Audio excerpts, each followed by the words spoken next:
Assalamualaikum warahmatullahi wabarakatuh. Perkenalkan, nama saya Angga Permana dengan nomor akhir NPM 273. Di sini saya sebagai editor dan kameramen.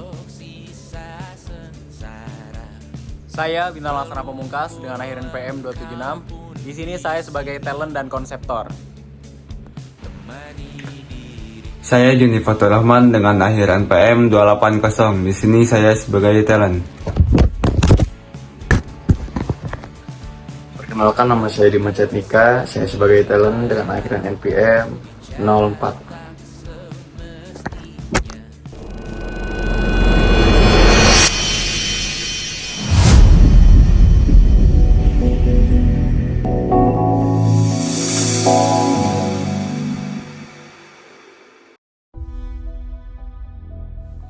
Teman-teman kelas B, di kelompok sebelumnya kita sudah sama-sama mengetahui bagaimana pemikiran klasik seperti Adam Smith, David Ricardo, dan Thomas Malthus meyakini kalau pasar itu punya mekanisme koreksi diri yang ajaib.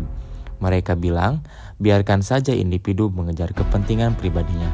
Biarkan tangan tak terlihat bekerja. Nanti ekonomi akan selalu menemukan titik keseimbangannya sendiri. Optimisme itu begitu kuat dan jujur banyak dasarnya. Tapi apa jadinya kalau tangan tak terlihat itu seolah lenyap? Apa jadinya kalau pasar yang katanya bisa menyembuhkan diri justru terjebak dalam krisis yang berkepanjangan? Nah, inilah yang terjadi pada awal abad ke-20, tepatnya tahun 1929, saat dunia dihantam oleh sebuah peristiwa yang mengubah segalanya. Depresi besar. Bayangin teman-teman, jutaan orang kehilangan pekerjaan, pabrik-pabrik tutup, bank-bank kolaps, dan kemiskinan merajalela. Ini bukan krisis biasa yang bisa pulih dalam beberapa bulan. Ini berlangsung bertahun-tahun. Para ekonomi klasik sibuk bilang, sabar, pasar sedang koreksi diri. Tapi kenyataannya krisis ini justru makin parah.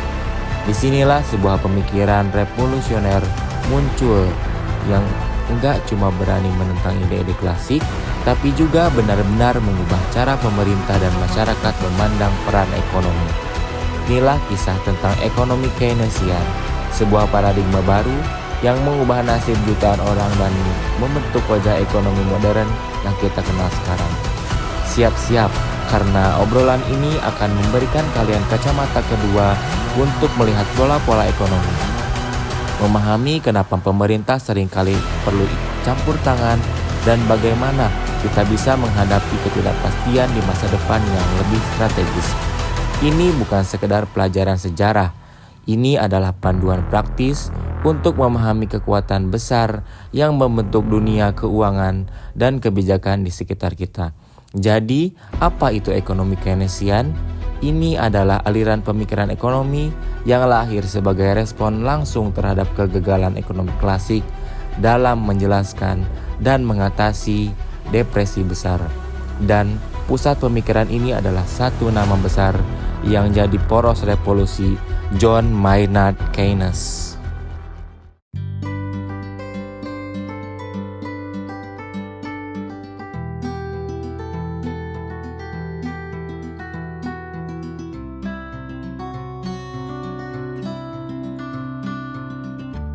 Mas, lagi ngapain sih? Ini Jun, lagi bingung nih gue tentang teori-teori Keynesian di sejarah pemikiran ekonomi. Soalnya kan ini ada tugas nih dari dosen juga, jadi masih bingung nih gimana. Wah, saya juga sama sih, Mas.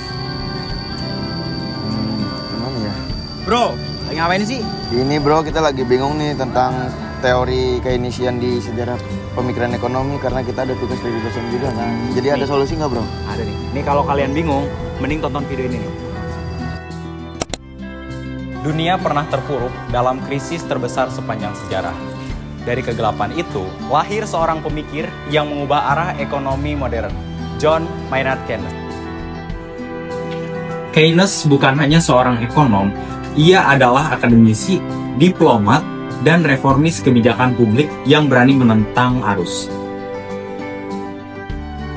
Pada tahun 1930-an, dunia runtuh. Teori ekonomi klasik tidak dapat menjawab krisis. Keynes menawarkan tawaran yang mengejutkan, yaitu pemerintah harus turun tangan. Keynes menulis banyak karya penting, tapi satu buku mengubah dunia. The General Theory of Employment, Interest and Money, 1936. Buku ini menjadi fondasi ekonomi makro modern. Pemikiran Keynes menjadi dasar berdirinya IMF dan World Bank. Ketika krisis 2008 dan pandemi COVID-19 melanda, dunia kembali ke Keynes. Stimulus fiskal, pemotongan suku bunga, dan intervensi pemerintah. Nah, jadi kayak gitu ya penjelasannya. Jadi sekarang udah paham kan? Ya, paham. Yaudah. Oke, Makasih. thank you. Iya, mau munduran ya. Munduran ya. Yuk. Hati-hati ya. Yuk.